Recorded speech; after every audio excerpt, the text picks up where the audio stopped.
इधर इंदौर से हनीमून मनाने शिलोंग ट्रांसपोर्ट कारोबारी राजा रघुवंशी और उनकी पत्नी सोनम की गुमशुदगी में एक बड़ा खुलासा हुआ है। ये बड़ी ब्रेकिंग न्यूज आपको देते हैं। मेघालय के खासी हिल जिले में कल आपको बता दें कि राजा रघुवंशी का शव बरामद हुआ है। हालांकि उनकी पत्नी सोनम कब तक पता नहीं चला है। इस केस में जांच के लिए एसआईटी बनाई गई है। पुलिस के मुताबिक राजा रघुवंशी का फोन बरामद कर लिया गया है और क्राइम में इस्तेमाल हथियार भी मिल गया है। राजा और सोनम 23 मई से लापता थे। जिस जगह पर दोनों रुके हुए थे वहां से लगभग 20 किलोमीटर दूर राजा रघुवंशी का शव मिला है। एनडीआरएफ की 17 सदस्यीय टीम इंदौर के इस कपल को ढूंढने में लगी थी। स्थानीय एसपी के मुताबिक शव की पहचान टैटू से हुई है। दाएं हाथ पर राजा लिखा हुआ था और मौके पर एक महिला का जो है शर्ट भी मिली है। सफेद शर्ट बताया जा रहा है कि महिला की मिली है। दवाइयां, स्मार्ट वॉच और मोबाइल फोन के बताया जा रहा है कि कुछ पार्ट्स मिले हैं। The postmortem of the body of Raja Raghuvanshi was done today. Case has been registered. Special investigation team has been formed, headed by SP City. We have recovered the phone of Raja Raghuvanshi down there, a Vivo phone. We also have recovered the weapon used in the crime, and these all been seized. What about Sonam's whereabouts? We haven't found the body yet, so we can't tell. देखिए वहाँ पर बारिश काफ़ी हो रही थी। उसके बावजूद वहाँ के पुलिस एनडीआरएफ ने मिलकर और उसके शव को खोजा है। हमें लगता है उनकी पत्नी की भी तलाश की जा रही है। हम ईश्वर से तो यही प्रार्थना करते हैं कि वो स्वस्थ मिले। बाकी आगे ईश्वर की इच्छा, वहाँ तलाश जारी है। मध्य प्रदेश सरकार, केंद्र सरकार, गृह मंत्री अमित शाह जी और वहाँ की सरकार तीनों ने मिलकर वहाँ पर प्रयास किए हैं। हमारे सांसद जी भी वहाँ गए थे और मैं भी लगातार टच में हूँ।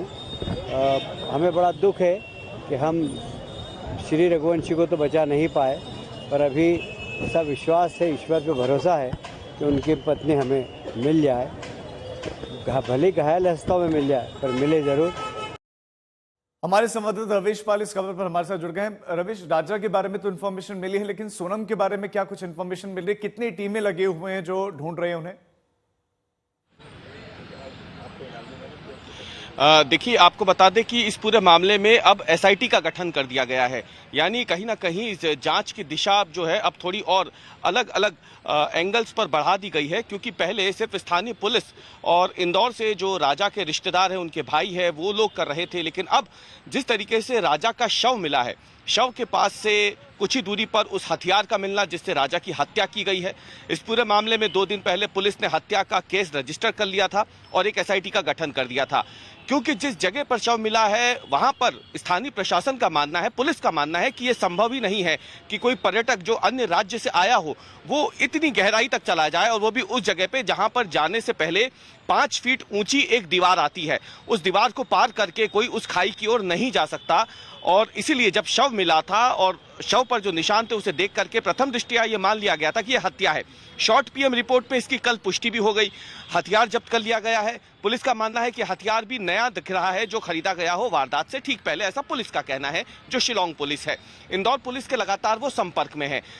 आप ये देखिए, 11 दिन से ऊपर हो चुका है, करीब 2 हफ्ते से ऊपर हो चुके अगर देखा जाए मोटा मोटी। तो शव तो मिल गया राजा का, लेकिन पत्नी अब तक सामने नहीं आ पाई है। पत्नी अभी भी लापता है, सोनम रघुवंशी। और हनीमून मनाने ये दोनों कपल जो हैं इंदौर से मेघालय गए थे। अब इस पूरे मामले में परिवार का ये आरोप है कि स्थानीय प्रशासन से उन्हें कोई खास मदद नहीं मिल रही थी, और इसीलिए अब जब दबाव बन रहा है तो न केवल स्थानीय पुलिस बल्कि SDRF, NDRF, Madhya Pradesh police के कुछ अधिकारी जो इंदौर से वहां गए हैं, साथ ही में स्थानीय लोगों के साथ मिल करके जो रिश्तेदार हैं वो सब एक तलाशी अभियान चला रहे हैं।